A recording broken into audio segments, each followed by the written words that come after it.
사순절 24일째 날입니다. 여러분 모두를 예수 그리스도의 이름으로 축복합니다. Day 23 아직 아니야 라는 제목을 가지고 사도행전 1장 4절의 말씀으로 시작을 합니다. 아버지께서 약속하신 것을 기다리라. 아멘.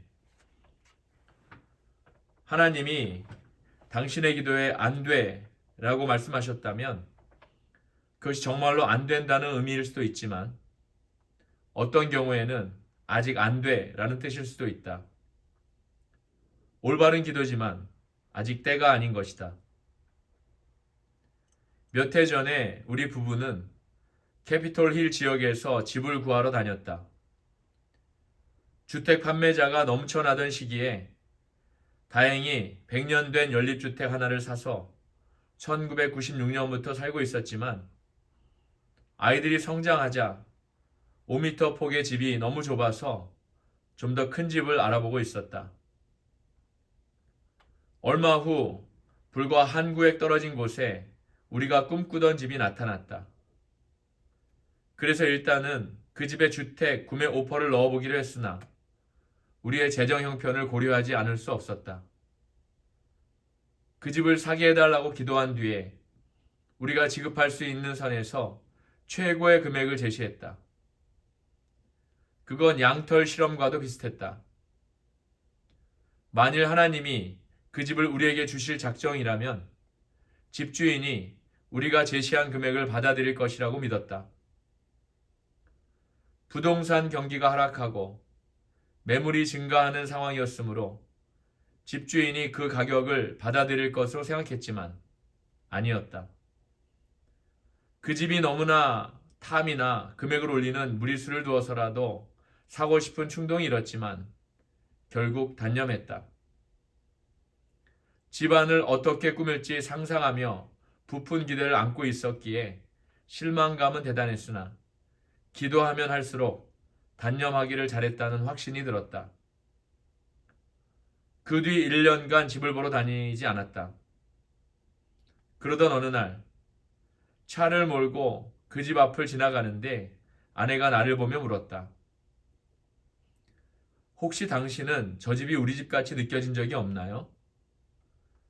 그때까지 그 집 앞을 수백 번은 지나다녔어도 아내는 한 번도 내게 그런 말을 한 적이 없었다. 하지만 아내의 그 한마디는 일종의 무의식적인 기도였던 것 같다. 다음날 아침 그 집 마당에 매매라는 표지판이 붙었기 때문이다. 그때 한 가지 생각이 스치고 지나갔다. 혹시 1년 전에 하신 하나님의 안 되는 사실상 아직 안 돼라는 뜻이었고 바로 지금이 집을 살 때라고 신호를 보내고 계신 것은 아닐까? 우리 부부가 몰랐던 사실은 그 집주인이 그동안 집을 팔지 못했다는 것이었다. 252일 동안 사겠다는 사람이 나타나지 않자 부동산에서는 매물을 취소해버렸다. 집주인이 다시 집을 매물로 내놓았을 때 우리는 1년 전에 했던 것과 똑같은 금액을 제시했다. 사실은 조금 무모한 일이었다. 이미 거절을 당했던 가격이 아니던가. 어쩌면 그것도 또 한 번의 양털 실험과도 같았다. 우리는 부동산 중개업자에게 그 가격이 우리가 낼 수 있는 최종 가격이라고 말했다. 만일 이번에도 거절한다면 우리는 또 단념할 생각을 하고 있었다.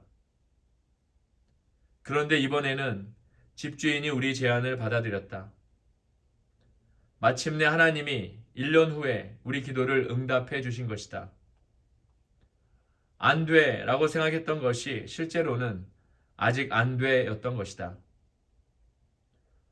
때로 우리는 하나님으로부터 돌려받기 위해 먼저 하나님 앞에서 단념할 각오를 해야 한다.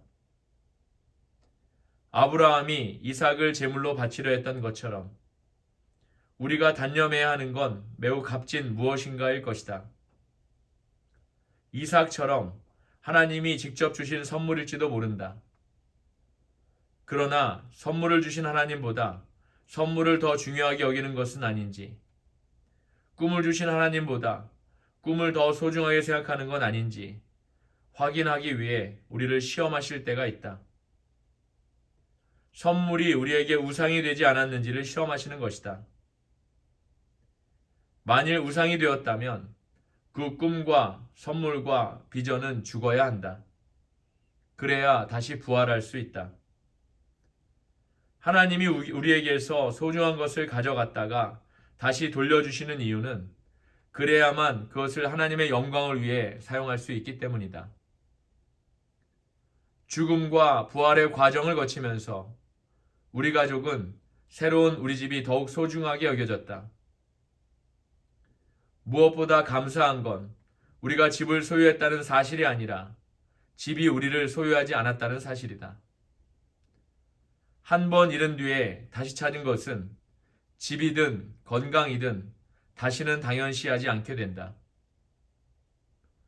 그러나 이 이야기의 백미는 따로 있다. 집을 사기 위해 1년간을 기다리는 동안 부동산 경기가 살아나면서 살던 집의 집값이 10%나 뛰어올랐다. 그래서 꿈의 집을 사고 남은 돈이 1년 전보다 훨씬 더 많아졌다. 기다린 보람이 톡톡히 있었다. 하나님의 축복이 너무도 분명했기에 우리는 그 어느 때보다 즐거운 마음으로 집 한 돈에 11조를 뗄 수 있었다. 나는 기다리는 걸 싫어한다. 신호등 앞에서 기다리는 것도 싫고, 병원 대기실에서 기다리는 것도 싫고, 차 안에서 햄버거가 나오기를 기다리는 것도 싫고, 심지어 12월 25일이 되기를 기다리는 것도 싫다. 그래서 우리 가족은 크리스마스 이브에 선물을 펴본다. 아무 상황이든 말해보라. 나는 그런 것을 기다리는 걸 정말로 싫어한다. 그러나 기다림은 기도의 일부분이므로 기도는 일종의 기다림이라고 할 수 있다. 기도는 우리의 기다림을 성화시킨다. 그래서 우리는 거룩한 기대감을 안고 기다리게 된다. 기다린다고 해서 하나님의 계획과 목적이 지연되는 것이 아니다. 오히려 촉진한다. 하나님이 우리 삶에서 무엇을 하기 원하시든 기다림은 그 일을 지속하는 지름길이다. 하나님의 시간대에서는 하루가 1000년이고 1000년이 하루다. 우리는 인내심이 부족해서 하나님이 하실 일을 자기가 대신하려고 할 때가 많다. 안식일 엄수가 순종이 아니라 사치라고 여겨서 편한 대로 지키려고 하면 절대로 안식이 되지 못한다. 세상이 우리를 중심으로 우리의 의존에서 돌아가는 것처럼 느꼈다면 이제는 별들을 창조해서 행성 주위를 돌게 하신 창조주를 중심으로 창조주의 의존에서 세상이 돌아가듯 안식일을 준수해보자. 단도직입적으로 말해서 우리는 지금 너무 바쁘다. 사도 바울의 표현을 빌리자면 우리는 너무도 일을 만들고 다닌다. 계속해서 더 많은 것들을 하려고 하니 시간은 점점 더 없어지고 그 결과 삶의 여유가 없어져 간다. 그런 상황에서는 자연히 기도가 뒤로 밀려나고 저평가될 수밖에 없다. 할 일이 너무 많아서 기도할 시간이 없다고 한다면 사실은 그 반대라는 걸 밝혀두겠다. 기도를 안 하기에는 할 일이 너무 많다. 마틴 루터는 이런 말을 한 적이 있다. 저는 할 일이 너무 많아서 하루를 시작할 때 3시간씩 기도를 드려야 합니다. 할 일이 많다면 그만큼 기도를 더 많이 해야 한다. 예수님이 승천하신 뒤에도 제자들은 즉시 천하에 다니며 만민에게 복음을 전파하지 않았다. 왜 그랬을까?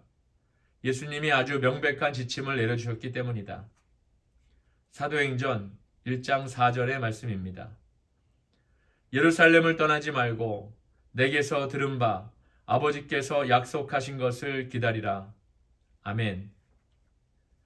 제자들은 즉각 사명을 이행하러 떠나는 대신에 예루살렘에서 성령이 임하시기를 기다렸다. 하나님보다 앞서 나가지 않고 다락방에 모여서 열흘간 기도만 드렸다. 그 열흘간의 기도가 이후 2000년 동안 배당금으로 지급되고 있다. 모든 것이 하나님께 달린 것처럼 기도한 뒤에는 모든 것이 우리에게 달린 것처럼 일해야 한다. 먼저 기도하지 않으면 우리가 하는 일은 효과가 없다. 하나님이 우리를 위해 일하시도록 할 때에만 우리도 하나님을 위해 무언가를 할 수 있다. 하나님은 우리를 성령으로 충만케 해주길 원하신다. 그러기 위해서는 먼저 우리가 자신을 비워야 한다. 성령은 우리 마음과 정신의 깊은 곳까지 빈틈없이 채우셔서 새로운 능력을 주고 싶어 하신다. 성령이 임하시면 우리는 새로운 생각을 하게 되고 새로운 감정을 느끼게 된다. 이것이 성령 충만할 때 나타나는 현상의 하나다. 먼저 우리가 할 일은 기다리는 일이다. 다만 문제는 얼마나 오랫동안 기다려야 하느냐다.